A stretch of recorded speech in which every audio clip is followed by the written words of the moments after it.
This video is sponsored by Squarespace. Today I'm going to try tufting an Animal Crossing Judy rug. It's Tiffy tries, cause Tiffy likes to try things. So I've become a little obsessed with tufting rugs. I've tufted 4 rugs this far and decided to invest in the gun that I actually wanted. The cut pile gun. I wanted to make a super plush rug for my Animal Crossing dreamie, who I still don't have, Judy. She's a cotton candy bear with sparkles in her eyes, and I thought she would make for a good rug, so I can stand on her face. I took myself over to the store and picked out the softest yarn that I could find. Ooh. Rainbow. Dude, you have to take that one. Oh my gosh, this is so pretty. I want to make a sweater out of this, or something. Yeah. I'm just gonna take it just because it's so pretty.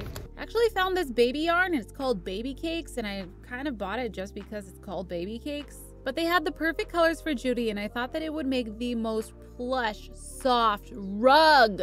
Can't wait to put my toesies on this one. But I don't see any black, any dark colors. I think I'm just gonna use a different brand. We'll see how it goes. Wish you could see my face right now. I can tell by your eyes. I grabbed a photo of Judy and began drawing her by hand onto my frame, and I'm gonna be honest here, I think I might invest in a projector. I'm not really used to drawing on such a large scale, and I think it would save me a lot of time and a lot of pain to just project it onto my frame so I can get the most perfect drawing ever. Now, since I was drawing from an image on my phone, there was one little thing that I didn't realize. I had to flip the image. Now, I didn't realize this until I was actually ready to start tufting on a live stream, and I decided to just swap the colors. And for some reason in my mind, I thought this was going to work, but there's still some little things that are a little bit off about the final product.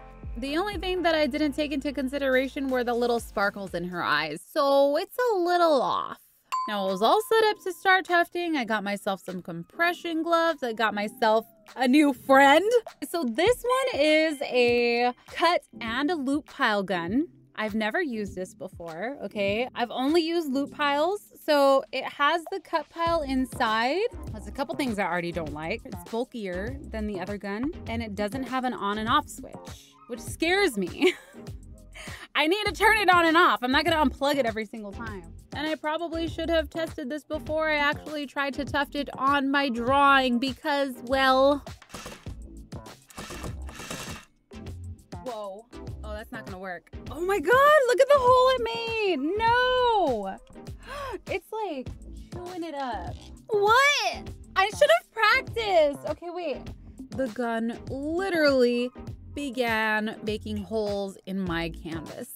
Now, normally I wouldn't be too worried about this, but since I hand drew this, there was no going back. So I wanted to get a little more practice with the gun, so I decided to change it out and put up another piece of canvas that didn't have any drawing on it so I could actually practice. It's working, but I got scared. I scared myself. I'm still gonna practice. Like, it's chewing up the... Look, there's my finger. It's making holes much easier. Like, I feel like I'd be okay if this thing was not right here.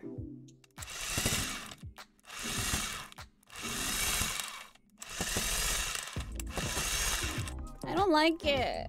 And I was pretty bummed because I wasn't picking it up as fast as I picked up the other tufting gun. Like, when it doesn't work, it looks horrible. And then I don't know what the determining like what's making it work and what's not making it not work. It's not looking good. It's looking very raggedy, like hair is falling out. To be honest with you, it's kind of pissing me off. I'm like really annoyed with this gun. Now, to avoid me panicking and troubleshooting on a live stream, I decided to switch back to the gun that I was familiar with, the loop pile gun. So much more familiar and like less scary. And once I switched back to that, it was smooth sailing from there. Since it was my first time using a baby yarn, I realized that there was so much particles flying through the air and it was actually bothering my throat, like getting stuck in my throat. So I decided to wear a mask. And I could only imagine how much yarn would be flying through the air if I was using the cut pal machine, because it cuts it every single time and it would just make a big mess on my desk and get all in my lungs, and that would not be good. We don't want that. Now, I actually tried to do something a little bit different with this rug. There are blended colors on Judy's head. So it goes from pinks to purple to blue, and I wanted to see if I could actually blend the colors. Now, to do this, I wanted to try a technique where I thread 2 different colors into my machine and tuft with 2 pieces of yarn. I have 2 purple and white in here. Never done this before. We'll see if it works. It's a little snug in there. It works! Oh, that's kind of cool.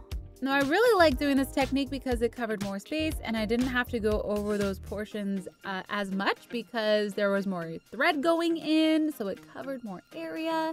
But if I were to make this Judy rug again, I would probably just stick to a solid purple color because you can see lines going up and down, and I wasn't really a fan of that. Now, I think it probably only works with certain colors because I did the same technique in Judy's eyes, and that looks awesome. And I think this is because the colors are a little more closer together in hue and they just blend better rather than it being like the pink and the purple and it being a little too drastic of a color change. It's looking cute. Oh my gosh. And when I go over it, when I like shave it, it's gonna blend even better.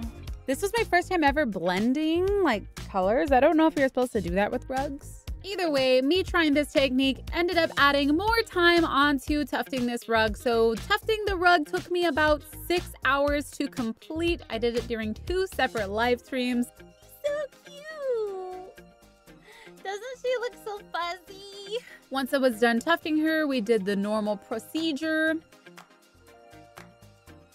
Alright, so it's been a few days and it's been super gloomy lately and I don't think that this stuff really dries. It's still very tacky without the sun. So I'm just gonna go ahead and glue it. We're gonna glue it down. I'm gonna trim around the edges, glue it down with some hot glue, and then shave it. My new favorite part is giving her a good shave. I recently got a pair of sheep shears at the recommendation from one of you guys, and it made my life so much easier for trimming her instead of having to go in with scissors and cut her. This was definitely one of the most satisfying shaves I've given one of my rugs. So much floof came off of this one, and to see how even and plush everything looked underneath was oddly satisfying and made it look so much more uniform. While I shave off Judy's 5 o'clock shadow, I wanted to share with you all how I shave time off managing my website. I'm excited to be partnering with Squarespace and show you the all-in-one platform to build and manage an online presence. Get started with a best-in-class website template to fit your needs. Shave off some additional time by browsing different categories to narrow them down. Track how your visits, unique visitors, and page views trend over time to help you gain insights on your top traffic sources. That way you can trim and refine your website and optimize traffic. Don't forget to link up your social media accounts so you can automatically push website posts to your favorite social media outlets. That way you can easily streamline all of your content. Head over to squarespace.com for a free trial, and when you're ready to launch, go to squarespace.com/Cupquake to save 10% off your first purchase of a website or domain using the code CupquakeHQ. I'm all finished grooming my website and Judy, so let's give her a nice vacuum. So I actually ended up shearing off a ton of yarn. Like seriously, no joke, I felt like I was actually shearing a sheep. Like there was a live animal under that pile of fur. Here is my 5th rug to date. I finally have my dreamy. Okay, maybe not the real thing, but it's the next best thing. Now, if I had to grade my work, I'd give myself an A on this project. This rug came out so cute. And the colors that we chose ended up working out perfectly. This looks like something that you would put in like a baby nursery. The colors are just so soft, and the actual rug is soft. I can confirm. Make sure to leave a like on this video if you enjoyed. I created a playlist for all of my Tiffy tries and my tufting videos. If you're into that, make sure to go check that out. Thank you so much for watching, and I'll see you all later. Bye!